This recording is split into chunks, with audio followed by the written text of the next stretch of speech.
Hello guys, आप सभी को स्वागत है मेरे चैनल एचआर के रिएक्शंस पे। इट्स मी रिक और आप सभी को प्रणाम और सत श्री अकाल। And with that note today will be reacting to a video. It's called किस तरह नोकिया कंपनी रातों रात कंगाल हो गया and 4 biggest companies fails. So get set fly facts से ये वीडियो मुझे रिकमेंड किया गया था to react to it and give my opinion regarding that. So with that note, let's start the video, guys. 1, 2 and 3 and start.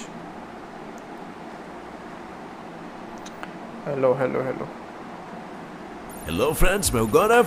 और GUI based computers किसने बनाया? Steve jobs, Bill Gates? ना ना ना ना, अपना GUI बेस्ड कंप्यूटर्स तो सबसे पहले जेरोक्स कंपनी ने बनाया था। लेकिन कैसे? जिस कंपनी को हम सिर्फ फोटो कॉपिंग मशीन्स के नाम से जानते हैं, वो ये कैसे बना सकती है? और आज तक हमें ऐसा क्यों लगते रहा कि GUI स्टीव जॉब्स या बिल गेट्स ने बनाया था? एंड माइंड यू, ऐसा फ्यूचरिस्टिक लॉस सिर्फ जेरोक्स ने नहीं किया। एक्साइट कंपनी वालों ने भी बहुत बड़ा मौका ठुकराया है। पता है कैसे? भाई, इनके पास तो खुद अपने लैरी पेज भैया अपनी गूगल कंपनी बेचने गए थे। पर क्यों? ये तो आपको आगे ही पता चलेगा। लेकिन अपने मोबाइल के दुनिया का बादशाह, एक्स बादशाह नोकिया, जिसका नाम फोर्ब्स ने अपनी मैगजीन में फर्स्ट पेज पे डाल के ये कहा था, can anyone catch the cell phone king? वो ब्रांड जिसने मोबाइल मार्केट के 50% से भी ज्यादा हिस्से को अपने हाथ में करके रखा था, क्यों आज सेल फोन की दुनिया में कोई उसका नाम जल्दी से नहीं लेता? अब यहाँ पे सवाल ये खड़ा हो जाता है, क्या हुआ इन इतने बड़े बिजनेस जायंट्स के साथ जो ये टॉप से सीधा मिट्टी में मिल गए? आज हम जानेंगे इन सारे केस स्टडीज के निटी-ग्रिटीज और इनसे लर्निंग और एक्सपीरियंस लेंगे और जानेंगे इनकी पूरी history in today's video titled 4 biggest company fails. Number 1, excite. अब फ्रेंड्स, जैसे कि मैंने इंट्रो में कहा था, ये वही कंपनी है जिसके पास लैरी पेज अपना गूगल बेचने गए थे, लेकिन एक्साइट ने गूगल खरीदने से साफ साफ मना कर दिया। अब शायद पछता रहे होंगे, वो अलग बात है, बट तुम सोचोगे कि गूगल जैसी बड़ी कंपनी इनके पास क्यों गई थी? तो बॉस, ये बात है 90s के वक्त की, जब 1999 में एक्साइट सर्च इंजन के लिस्ट में 2nd पोजीशन पे थी। मान लो ये उस वक्त के इंटरनेट के टॉप वंडर्स में से एक था, जिसमें एक यूजर न्यूज पढ़ना, वेदर फोरकास्ट देखना, इंस्टेंट मैसेज करना, ईमेल करना, स्टॉक कोड्स हो या बात हो कस्टमाइजेबल यूजर होम पेज की, एक्साइट वो सब कुछ अकेले कर सकता था। और ये सब देख के ही लैरी पेज इनके पास गए थे अपने सर्च इंजन को बेचने। और उस टाइम पे एक्साइट गूगल को $1 मिलियन यानी 7.4 करोड़ में आराम से खरीद सकता था, पर उसने किया नहीं, क्योंकि एक्साइट को ये डर था कि अगर उसने गूगल को एक्वायर कर लिया तो फिर उसे अपनी सारी सर्च इंजन्स गूगल के साथ रिप्लेस करना पड़ेगा, क्योंकि उसका यूजर इंटरफेस और यूजर एक्सपीरियंस अच्छा था, जो कि एक चेंज है। और जैसे आपको पता है, चेंज लाने से आपका जो कंफर्ट ब्रेन वाला दिमाग होता है वो हमेशा कतराता है, और उनको भी इसी चेंज में एक रिस्क महसूस हुआ। सो दे रिफ्यूज द ऑफर। और फिर आया एक्साइट की कहानी में सबसे बड़ा ट्विस्ट। साल 2000 तक excite 4th largest most visited website पे पहुंची, और उस टाइम पे एक्साइट जो इंटरनेट की दुनिया का बादशाह था और होम नेटवर्क जो केबल नेटवर्क प्रोवाइड करने में टॉप था, वो दोनों मर्ज हो गए थे।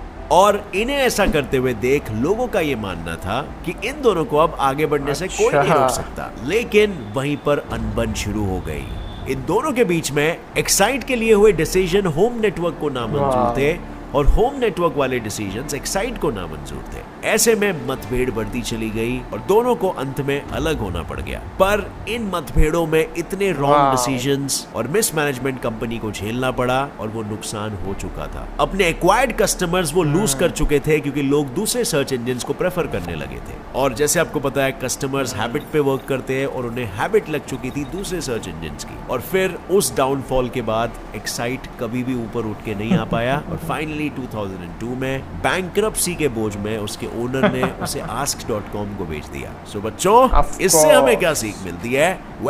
never fear the change. Constantly focus on improving your product. Number 2, Blockbuster.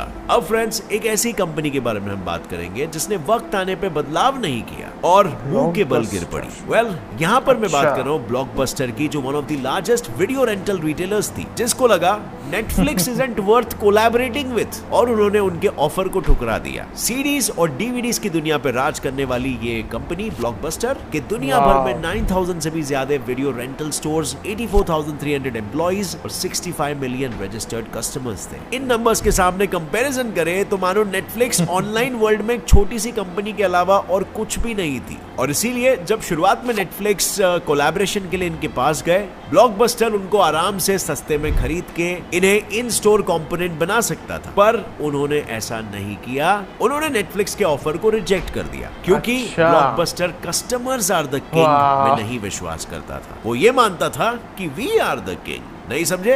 रुको समझाता हूँ। नेटफ्लिक्स ऑनलाइन वीडियो सेल करने में कस्टमर से फीडबैक लेके खुद को इम्प्रूव करने के बारे में सोचता, लेकिन ब्लॉकबस्टर की सोच ये थी कि कस्टमर्स को वही खरीदना चाहिए जो उसको एक रिटेलर बेच रहा है। यही कोई तो गलत फीडबैक चीज सिस्टम है यार, नहीं होगा क्योंकि हम तो ऑलरेडी टॉप पे है ना। हम मार्केट को डिक्टेट करेंगे उन्हें किसके लिए पैसे स्पेंड करना है। और दूसरी बात, नेटफ्लिक्स मंथली या ईयरली मेंबरशिप पे चलता था। पीरियड खत्म, सर्विस खत्म, जबकि Blockbuster was obsessed with late fees. अगर कोई डीवीडी रिटर्न करने में लेट हो जाए तो per day late fees charge होते थे और इस तरीके से वो हर मंथ एक्स्ट्रा 15% प्रॉफिट एंजॉय करते थे, बट कस्टमर्स को सिली फील कराते थे। आई मीन डीवीडी लौटाने में लेट होने पर फाइन भरना makes you feel very silly, right? और इस तरीके से उनका एक इनकम सोर्स कस्टमर को अच्छा नहीं फील करा के जनरेट होता था। यानी नेटफ्लिक्स और ब्लॉकबस्टर के काम करने के तरीके काफी अलग थे और बस उसी वजह से उन्होंने नेटफ्लिक्स को रिफ्यूज कर दिया। लेकिन यहाँ पर सब कुछ खत्म नहीं हुआ। ब्लॉकबस्टर ने कस्टमर्स की तो नहीं सुनी, पर अपने ही डेवलपमेंट टीम की भी नहीं सुनी। और हम यहाँ पर ये कह सकते हैं कि ब्लॉकबस्टर का ये आखिरी कदम था अपनी बर्बादी की ओर। उनकी डेवलपमेंट टीम ने फ्यूचर में ऑनलाइन वीडियो सेलिंग का अंदाजा लगा लिया था, जिसके बारे में उन्होंने उनके सुपीरियर्स को कहा, पर उस पे कोई एक्शन या चेंजेस नहीं लिए गए। वक्त गुजरता गया और इंटरनेट वर्ल्ड आ चुका, जहां दुनिया चेंजेस को अपना रही थी, वहीं पर ब्लॉकबस्टर अपने ओल्ड ट्रेडिशन के हिसाब से सीडीज और डीवीडीज बेचने पे जोर लगा रहे थे। और तब सिर्फ नेटफ्लिक्स ही नहीं बल्कि टेक्नो जायंट्स जैसे एप्पल और अमेज़न भी उसको तगड़ी कंपटीशन दे रहे थे। इन लोगों ने ऑनलाइन वीडियोस बेचने से लेकर केबल सब्सक्रिप्शन सर्विसेज चालू कर दिए थे, जिसमें लोगों को कोई एक्स्ट्रा डीले फीस नहीं भरनी पड़ती थी। और इन कंपनीज ने मार्केट इतना खा लिया था कि most of the customers already switch हो चुके थे और अब की बार ब्लॉकबस्टर को लेट फीस भरना पड़ गया। और वो लेट फीस अल्टीमेटली ब्लॉकबस्टर को भारी पड़ गया। 2010 के एंड में ब्लॉकबस्टर कुडंट सर्वाइव और बैंकरप्सी के बोझ में डूब के वो पूरी कंपनी बंद हो गई। दूसरी तरफ अगर आप नेटफ्लिक्स के ग्राफ को देखोगे कि वो किस तरह ग्रोथ हासिल कर पाया है, तो भाई देख ही लो। अगर आपने नेटफ्लिक्स में 2008 में इन्वेस्ट किया होता सिर्फ 10,000 रुपए, आज आपके उस 10,000 रुपए की कीमत कितनी होती पता है? Well 45 lakh rupees. यानी उस 10,000 रुपए में आप एक फ्लैट खरीद पाते, बस सिर्फ आपको पैसों को लॉन्ग टर्म तक होल्ड करके रखना पड़ा। अब फ्रेंड्स, आप एग्जैक्टली यही चीज कर सकते हो एक ऐप में, जिसके बारे में आज मैं आपको बताने वाला हूँ। ऐप का नाम है फिनिटी। यहाँ पर 5,000 से भी ज्यादा डायरेक्ट म्यूचुअल फंड्स है और 42 से भी ज्यादा एसेट मैनेजमेंट कंपनीज है। इस ऐप में आप एक सर्विस यूज कर सकते हो जिसे कहते हैं पैसिव इन्वेस्टमेंट स्ट्रेटेजी, जहां पर आपको डे टू डे बेसिस पे देखना नहीं पड़ेगा कि मार्केट का क्या कंडीशन है, बल्कि आप निश्चिंत होकर 5 सालों के लिए अपने पैसे को छोड़ सकते हो। और फिर जब अच्छा खासा ग्रो हो चुका होगा तो आप पैसे तुरंत विड्रॉ कर सकते हो। यहाँ पर आपको फीचर्स मिलते हैं जैसे निफ्टी बैकर्स जो निफ्टी का इंडेक्स है, सेंसेक्स बैकर्स जो सेंसेक्स का इंडेक्स है, ग्लोबल इंडेक्स जो आपको ग्लोबल कंपनीज में भी इन्वेस्ट करने देता है। सो आप नेटफ्लिक्स जैसे कंपनीज में भी इन्वेस्ट कर सकते हो। और यहाँ पर आपको काफी सारे ट्रैकिंग फीचर्स भी मिलते हैं और जिस भी कंपनी में आप इन्वेस्ट कर रहे हो उसकी पूरी परफॉर्मेंस हिस्ट्री मिलती है। यहाँ तक कि आपको आपके फंड मैनेजर का भी परफॉर्मेंस हिस्ट्री मिल जाता है कि वो आपका किस रेट में प्रॉफिट करा रहा है। और अगर इतना सारा डेटा आपको मिल जाता है तो आप डिसीजंस भी बेहतर ले पाते हो। और इसीलिए friends, Finity long term investment strategy के लिए बेस्ट है। अभी click on the link in the description and register on this app now. Number 3, Nokia.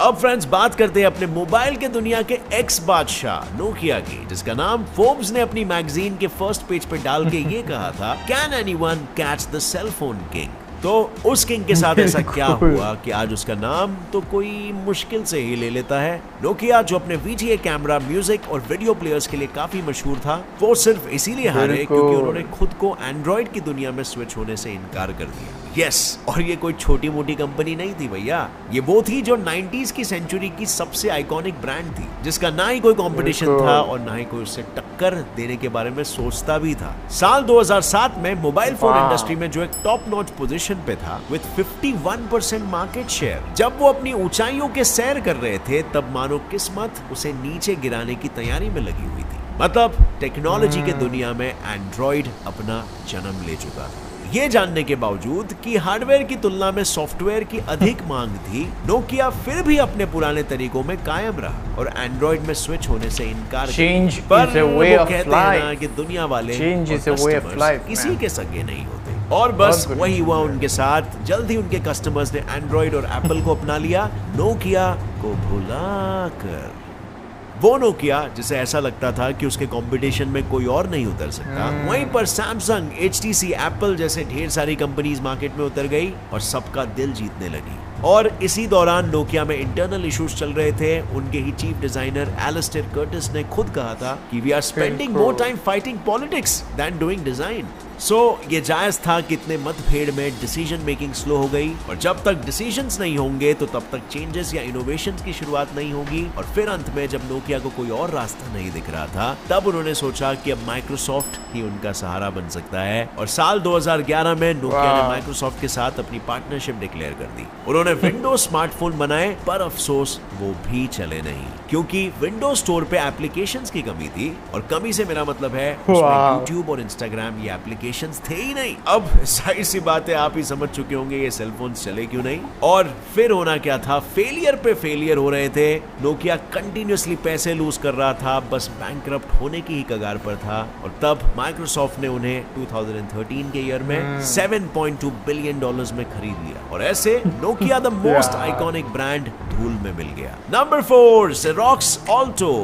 अब फ्रेंड्स, अगर आपको अभी भी ये लगता है कि Xerox फोटोकॉपिंग मशीन्स बनाने के अलावा कुछ भी नहीं करती, तो भैया आप गलत हो, क्योंकि Xerox ही वो कंपनी है जिसने दुनिया को सबसे पहला GUI बेस्ड कंप्यूटर बना के दिया। हालांकि उस वक्त Xerox को भनक तक नहीं थी कि उसके हाथों में one of the most excellent 20th century device and software मौजूद है, पर उसकी कीमत तो भविष्य ने ही बताई। और ये डिवाइस उनके हाथों में 1 मार्च 1973 में ही आ गई थी, यानी कि GUI मास मशीन्स मार्केट में जब एंटर की, उसके 10 साल पहले से ही मौजूद थी। जब GUI Xerox के सुपीरियर्स को एक मीटिंग में दिखाया गया, तब उनको ये समझ ही नहीं आया कि GUI क्या था। मीटिंग में बैठे सभी लोगों ने इस प्रोजेक्ट को हंसते हुए नकार दिया, और वहां पर सुपीरियर्स और इन्वेंटर्स के बीच एक डिबेट हुई। And at the end Xerox ने शर्त रखी कि कम इन्वेस्टमेंट में ये प्रोडक्शन खत्म कर दे, जो PARC the inventors of GUI ने स्वीकार कर लिया। और फिर जब इसकी टेस्टिंग चालू हुई, तो PARC की नजर एप्पल पे गई, जो कि उस वक्त महज एक स्टार्टअप था। तो उन्हें लगा कि वो इन्हीं से जरा टेस्टिंग करवा लेते हैं, सस्ते में खत्म हो जाएगा काम। और यही वो कारण था जिसकी वजह से 1979 में स्टीव जॉब्स ने अपने पहले कदम रखे Xerox PARC में। तब PARC और एप्पल के बीच में एक हेवी डील हुई थी। एप्पल को 100,000 शेयर Xerox को देने पड़ेंगे, और उसी के बदले में PARC जॉब्स को परमिशन देंगी अपनी इन्वेंशन देखने के लिए, जिस पे PARC के इंजीनियर्स काम कर रहे थे। और जैसे ही जॉब्स ने वो देखा, उसके अगले ही 10 मिनट में जॉब्स के दिमाग में एक फ्यूचर कंप्यूटर्स का विजन बैठ गया। जॉब्स को PARC का GUI बेहद ही पसंद आया, इतना कि फिर स्टीव जॉब्स वहां पर रोज जाने लगे और GUI को और डीपली समझने लगे। और कुछ ही वक्त में Xerox और PARC के मतभेड़ GUI को लेके इतनी बड़ी कि फाइनली Xerox ने GUI एप्पल और बिल गेट्स को बेच दिया। और फिर जो हुआ उससे हम सभी भली भांति वाकिफ है। जॉब्स ने और गेट्स ने GUI अपने नाम करवा लिया, और फ्यूचर में कभी भी ये जिक्र नहीं होने दिया कि GUI एक्चुअल में Xerox का आविष्कार था। और इसी वजह से हमें हमेशा से यही लगता है कि बिल गेट्स और स्टीव जॉब्स ने ही इस टेक्नोलॉजी की खोज की थी। So friends, what do you think? चाहे स्टार्टअप्स हो या बड़ी MNC, क्या उन्हें चेंज या अपग्रेडेशन को अपनाना नहीं चाहिए? क्या उन्हें अपने ट्रेडिशनल वर्क को ही कंटिन्यू करना चाहिए? और तुम्हें क्या लगता है, आज के तारीख में ऐसी कौन सी कंपनियां हैं जिन्हें अपग्रेड कर लेना चाहिए? कमेंट सेक्शन में अपनी राय जरूर शेयर करना हमारे साथ। और अगर आपको इस वीडियो से कुछ भी नया सीखने मिला तो एक लाइक जरूर ठोकना। Gets and fly fact channel को भी सब्सक्राइब कर लो और notification notification bell Change on is a way करके of all life, man. Notifications का ऑप्शन बिना सिलेक्ट कर change लेना ताकि के आगे आने वाली कुछ भी कोई भी नहीं नई हो वीडियो की सकता। अपडेट आप मिस चाहे ना आप कर सको और अपने दोस्तों से आज नॉलेज हम के जो मामले में एक technology कदम आगे use रह कर रहे हैं, in सको ऑलवेज future, स्टे क्यूरियस वो friends technology keep will be learning like keep growing Nokias. जय Hind I am saying that, man. So future में आज जो मैं क्या बोलते हैं वीडियोस बोल लो, कुछ भी हम लोग देखते करते बनाते हैं, सो फ्यूचर पे और ज़्यादा एडवांस होने वाला है ये सारी चीज़ें. So improving the technologies is more important than any other thing. और बदकिस्मती देखो, जेरोक्स जैसे कंपनी जिनके पास एक गोल्डन अपॉर्चुनिटी था, उनको समझ में ही नहीं आया कि इतनी बड़ी चीज़ उन लोगों ने उनको बेच दिया. हार्डवर्क उनका था लेकिन वैल्यू किसी और ने लेके गया. सो उसी तरह से फेसबुक जो हम लोग सुनते हैं, वो भी एक किसी इंडियन अमेरिकन एक बंदे ने बनाया था, लेकिन उसको भी उसका वैल्यू समझ में नहीं आया था और उन्होंने मार्क को बेच दिया था वो technology. Can you believe that? और अगर उस टाइम पे वो लोग नहीं बेचते तो इंडियन बंदा शायद कहाँ पे होता. So it's definitely the way of mind. How do you think it really matters to the technologies. आपको ये भी सोचना पड़ता है कि क्रिएटिविटी लाना बहुत ज़रूरी है. आप किसी भी कंपनी पे काम करते हो, छोटा फ़ोन अगर हो उसे मैं कैसे एडवांस लेवल पे लेके जा सकता हूँ, एक चीज़. फिर उस एडवांस लेवल से डबल एडवांस लेवल पे कैसे लेके जाएंगे, वो भी सोचना बहुत ज़रूरी चीज़ है. ये सोच लेना कि जैसे नेटफ्लिक्स का था, नेटफ्लिक्स क्या करता है, लोगों से ओपिनियन लेता है. The customers are the main assets of companies. द owners of the companies are not the assets of the company. Why they don't know that much thing? अगर कस्टमर प्रोडक्ट्स खरीदेंगे तभी तो सब कुछ होगा. अगर कस्टमर प्रोडक्ट्स ही नहीं खरीदेंगे तो उसका क्या फ़ायदा है यार, मुझे समझ में नहीं आता. तो उस ज़माने में उनकी ऐसी सोच थी, इसीलिए वो सारे कंपनीज यू कैन सी आज उनका नामो निशान भी नहीं है, as you can see guys. So वही बात है, चेंज लानी चाहिए हर एक चीज़ में, चाहे टेक्नोलॉजी हो, फीचर्स हो, लोगों की सहूलियत क्या बोलते हैं, हाँ वही चीज़ है. सहूलियत बढ़ाने की बजाय आप अगर ये सोच के बैठ गए कि मैंने आज ये टेक्नोलॉजी बनाया है और ये आने वाले 50 साल तक चलेगा यही technology, it's not going to work that way man. So ऐसी चीज़ नहीं है. Every time you need to keep improving your thing.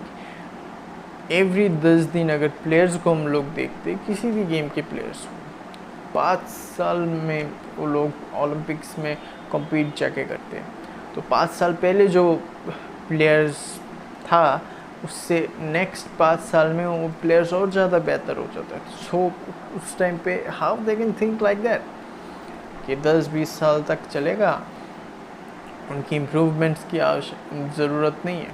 So I don't know what was their thinking. और अनबन भी हुआ करती थी कंपनीज के बीच में. सो वो भी एक मैटर है to not get that much fame, affection and all that kind of a thing. वही चीज़ है यार. अब इंडियन आईटी इंडस्ट्रीज़ को ही देख लो, जब यूएस के बंदे लोग वहाँ पे सॉल्व नहीं कर पा रहे थे उन आईटीज़ की ग्लिचेस को, Y2K बोल के जो था, सो फिर इंडियंस आए, उन्होंने अपने ऊपर भाल लिया और उन्होंने खुद से सॉफ्टवेयर बिल्ड करना शुरू कर दिया. And where is Indian industry ना. उस समय कोई सोच सकता था कि आज हम लोग उस लेवल पे पहुंच जाएंगे आईटी इंडस्ट्री में, बट वी आर देयर. सो एक चेंज था ना, एक शिफ्ट था, बहुत बड़ा शिफ्ट था, एक गैप था. सो उसको हमने, उस स्पेस को हमने क्या बोलते हैं, उस स्पेस का हमने भरपाई किया. सो उसके बदले में आज 120-30 बिलियन की इंडस्ट्री है हमारी, which is a big thing. and 60% of the IT industry is under us, so we should be proud of that. And that decision which we have taken at that time, it is really great decision at that time which we have taken. So उसी तरह से मैं कहना चाहूँगा आज के generations के बंदों को भी, जो भी अपनी कंपनीज़ को वो करते हैं, so inventions is a great thing, but after the invention, how will take you that invention to the next level is also depends on you. अगर invention करके आपने रख दिया, it's not going to work that way. So वही बात है. So with that note, I hope you guys have enjoyed the reaction, guys. और अगर अच्छा लगा हो तो लाइक शेयर सब्सक्राइब भी कर देना, थोड़ा मेहनत लगता है. So yeah, with that note, we'll see you on the next one, guys. Bye.